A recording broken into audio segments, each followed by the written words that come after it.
Imaginez un homme qui court sans cesse à travers les États-Unis. Il a une barbe épaisse, une casquette rouge et des milliers de kilomètres sous ses pieds. Et pourtant, contrairement à ce que vous pouvez penser, non, ce n'est pas Forrest Gump. Parce que cet homme, c'est Robert Popp, un vétérinaire britannique qui a décidé un jour de reproduire la célèbre course du film Forrest Gump. Parce que cet homme, pendant plus d'1 an, va traverser 4 fois le continent américain, affrontant alors la chaleur, le froid, la fatigue, mais sans jamais pour autant abandonner. Et c'est en écoutant cette histoire qu'on pourrait se demander mais pourquoi un tel défi? Pourquoi s'infliger une telle souffrance? Et surtout, comment ce simple vétérinaire a-t-il pu réussir cet exploit? Eh bien, c'est pour toutes ces interrogations que aujourd'hui nous plongeons dans l'histoire incroyable du vrai Forrest Gump, nommé Robert Popp.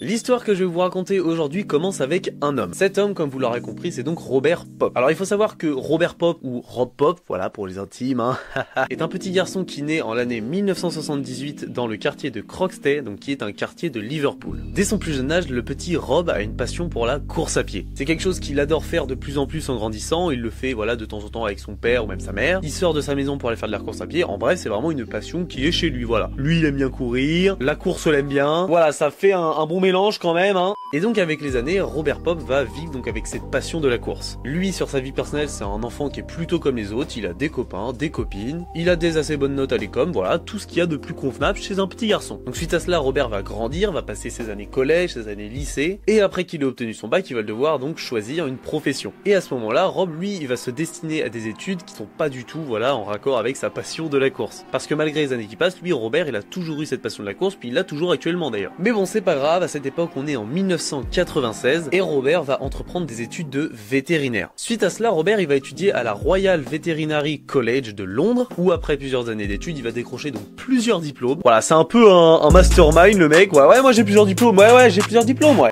Bon, pour revenir à quelque chose de plus sérieux, après donc l'obtention de son diplôme en tant que vétérinaire, voilà, je vous la fais courte. Eh bien, Robert va entreprendre une vie de tout ce qu'il y a de plus banal parce que il va donc s'installer avec sa femme donc dans un quartier et il va commencer un peu sa vie donc de vétérinaire. Alors à ce moment-là de l'histoire, Rob, lui, il a une vie bien rangée comme tout le monde, voilà, tout ce qu'il y a de plus banal à cette époque. Il a une belle maison, il a une femme, voilà, il a un métier bien payé, ce qui est quand même pas mal à cette époque-là. Donc en tout cas, voilà, rien de triste dans la vie de Robert, hein. Tout va bien pour le mieux pour l'instant, hein. Sauf que avec les années, malgré cette vie bien rangé chez Robert, bien il sent qu'il y a quelque chose alors qui le dérange. Il sent que même s'il est épanoui donc dans son métier de vétérinaire, eh bien lui il ressent le besoin de quelque chose de beaucoup plus grand. Il a envie de se dépasser, de relever des défis fous et il a envie un peu de casser justement son quotidien banal de la vie parfaite des années 1990. Et donc c'est pour ça qu'à cette époque, Rob va déterrer une ancienne passion donc qu'il avait depuis longtemps. Bon, comme vous l'avez compris, je vous la fais course, c'est la course à pied. Et donc Robert, alors qu'il est encore vétérinaire, il va se mettre sérieusement à la course à pied. C'est une passion de toute façon qu'il a depuis tout petit. En plus lui il sait qu'il est bon à ça parce que même avec les années, s'il fait un peu moins d'entraînement, etc., il est quand même toujours bon parce qu'il s'entraîne régulièrement, donc chaque semaine, chaque mois. Sauf que petit à petit, Robert, dans sa tête, il va avoir un projet beaucoup plus fou. Et c'est pour cette raison qu'il va se remettre sérieusement à la course à pied. Et cette passion de son enfance va petit à petit devenir le fil directeur de sa vie.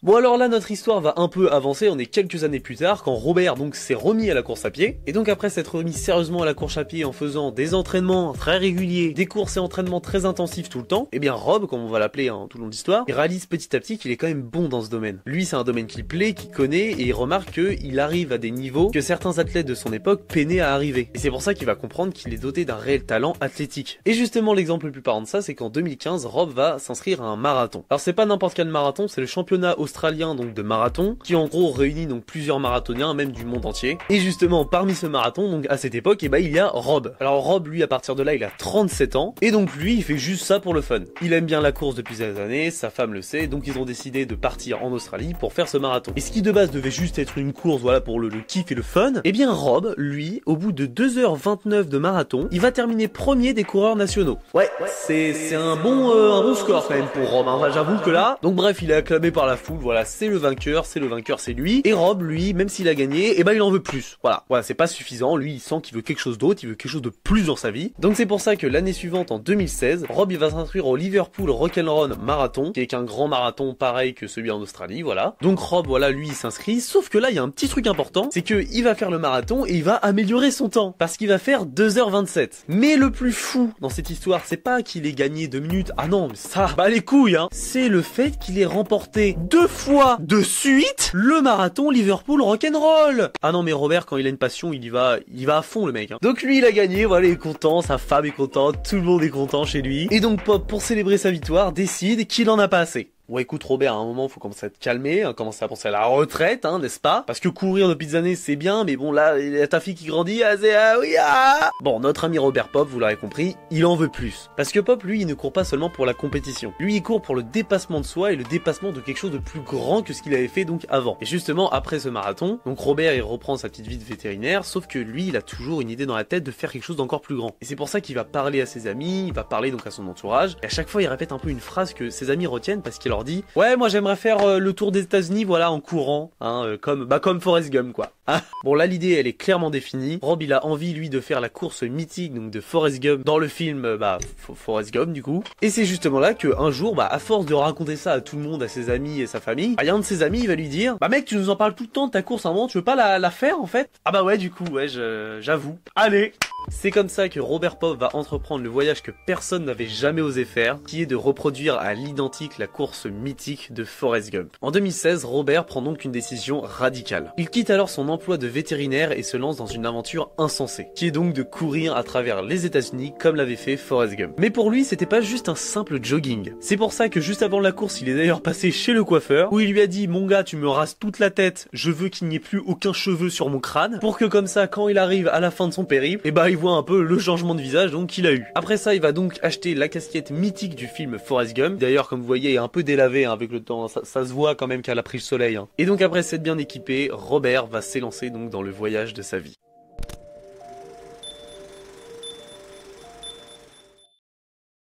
Rob commence donc son incroyable course dans les États-Unis. Et en seulement 2 jours de temps, le mec il avait traversé l'Alabama et le Mississippi. Voilà, ce qui fait que ça fait un état par jour. À ce rythme-là, ça va être bouclé rapidement. En plus, suite à cela, 10 jours plus tard seulement, il était déjà en Louisiane. Voilà, donc je vous montre à peu près ce que ça fait l'écart qu'il y avait depuis le début de sa course. Et puis ensuite, il va encore continuer son périple. Puis au bout d'1 mois, il aura traversé tout le Texas. Et donc juste après ça, notre petit Robert va traverser donc l'état de Beaumont jusqu'à El Paso. Alors pour vous expliquer, là-bas, c'est vraiment un total Far West, voilà, c'est les Far West américains comme on les aime. Et justement, il a une petite anecdote d'ailleurs sur ça, c'est que quand il est arrivé donc en Arizona, il avait même suivi l'élection présidentielle américaine dans un saloon. Voilà, donc le lieu le plus Far West au monde. Et c'était même d'ailleurs dans ce saloon précisément que la célèbre fusillade donc de l'Ok Corral, qui était une fusillade aux États-Unis qui s'est passée il y a vraiment très longtemps, en 1881, et bien c'était produit justement au même endroit où était Robert. Mais bon, les petites histoires pour Robert, c'est fini, là il est temps de reprendre son périple. Et donc finalement, après cette élection donc américaine, il avait finalement atteint Santa Monica en Californie. Et donc là, le Robert venait littéralement de traverser toutes les États-Unis en seulement 72 jours. Alors c'est vraiment un exploit énorme. Énorme!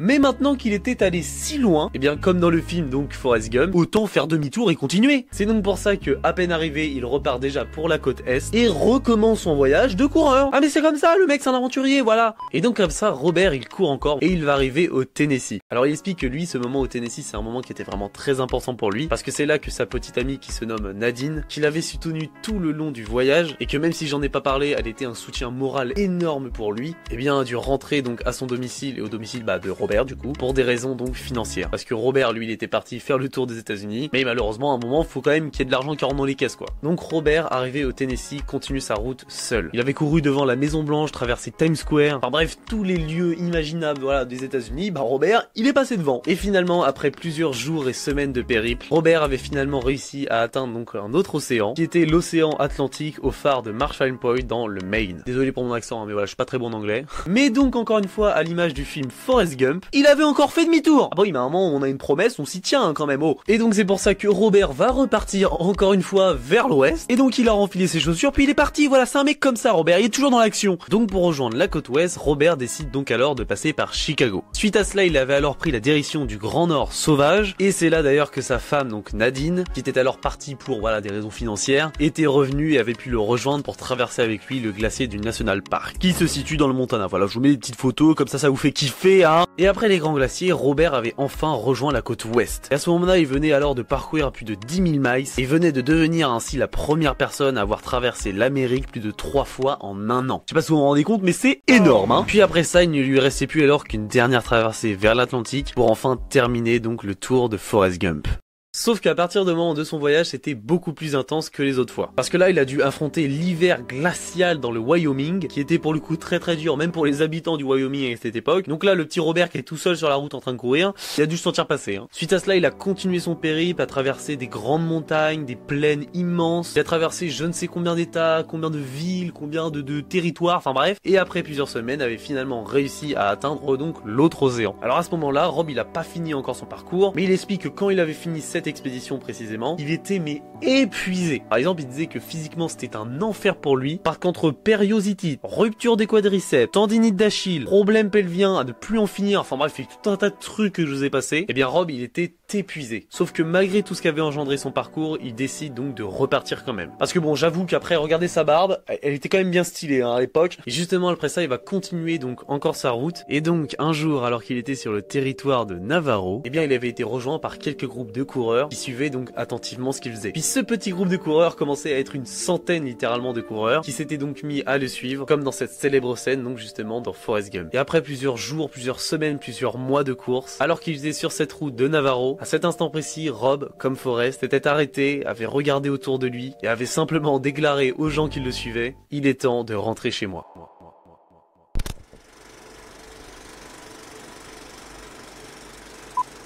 Après plus de 15 607 miles et 422 jours de périple, l'aventure de Robert Popp était enfin terminée. Il avait réussi à boucler l'immense et mythique parcours qu'avait donc fait Forrest Gump dans le film Forrest Gump, hein, toujours. Alors après son voyage, Robert Popp, évidemment, il a été immédiatement très médiatisé. Les médias sont venus de parler de lui, la presse du monde entier, enfin bref, c'était un bordel dans le monde des coureurs d'ailleurs. Tous les joggers du monde entier ont entendu parler de son histoire, ont trouvé complètement ça dingue. Et sauf qu'à ce moment-là, Robert, lui, il va déclarer aux médias, eh bien que cette course, en réalité, lui, il l'avait pas faite pour lui. Parce que Robert, lui, c'est quelqu'un qui a un grand cœur. Et justement, en cours de route, il a réussi à récolter plus de 100 000 livres pour deux causes qui lui sont très chères. Parce que premièrement, il a réussi à récolter beaucoup de fonds donc pour l'association Peace Direct, donc qui œuvre caritativement dans le monde pour préserver donc la paix. Et aussi l'association World Wildlife, qui est donc une association plus écologique, donc qui œuvre pour la protection de l'environnement dans le monde entier. Après son aventure hors du commun, Robert Popp continue encore aujourd'hui même de raconter son histoire. En 2021, par exemple, il va même publier un livre qui est intitulé Becoming Forrest, One Man's Epic Run Across America, avec un bon accent français comme on les aime, voilà. J'aime le fromage et la baguette de pain. Et donc dans ce livre, on y découvre donc l'histoire de Robert Popp, où il nous raconte en détail donc son périple et tout ce qu'il a appris sur lui-même et sur les autres grâce à ce grand voyage. Mais suite à cela, il va même devenir aussi animateur, donc par exemple de podcast, ou par exemple grâce à Red Bull, il va créer son podcast donc How to be a Superhuman, où à l'intérieur de celui-ci, il va interviewer donc d'autres athlètes comme lui qui ont eu des histoires donc incroyables et hors du commun. Alors parmi eux, par exemple, il y a une athlète qui s'appelle donc Yusra Mardini, qui elle est une réfugiée donc syrienne devenue nageuse olympique après avoir fui son pays donc pendant les printemps arabes. D'ailleurs, si vous voulez en apprendre plus sur l'histoire de la Syrie, je vous mets cette petite vidéo où je vous retrace un peu pourquoi la Syrie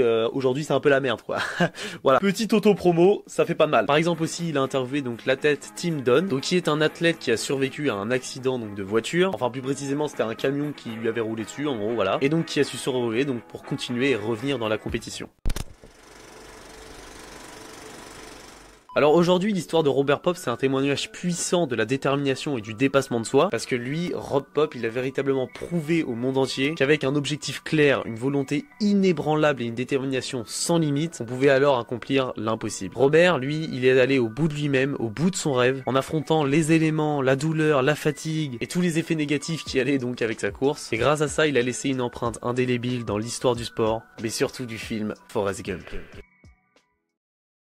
Et bah voilà, on en a fini un peu avec cette histoire hein. En tout cas j'espère que cette vidéo vous aura plu. Si c'est le cas en tout cas mettez un like, abonnez-vous, voilà, tout ce qu'il y a de plus habituel hein. Vraiment plus sérieusement, en tout cas s'il y a des erreurs dans ma vidéo que vous avez remarqué parce que vous connaissez beaucoup plus que moi l'histoire de Robert Popp, et bien vraiment mettez-les moi en commentaire parce que comme ça je m'améliore pour les prochaines vidéos. Et puis ça fait toujours plaisir, on va pas se mytho. Et donc comme d'habitude on va terminer sur le mot de la fin qui sera cette fois-ci mon pote, la Maïzena roux pour béchamel. Bon, après évidemment si t'aimes pas la béchamel, j'ai aussi Maïzena sauce lignon express, mais voilà après c'est les goûts de chacun, moi je ne veux pas juger, voilà et je tombe, allez salut.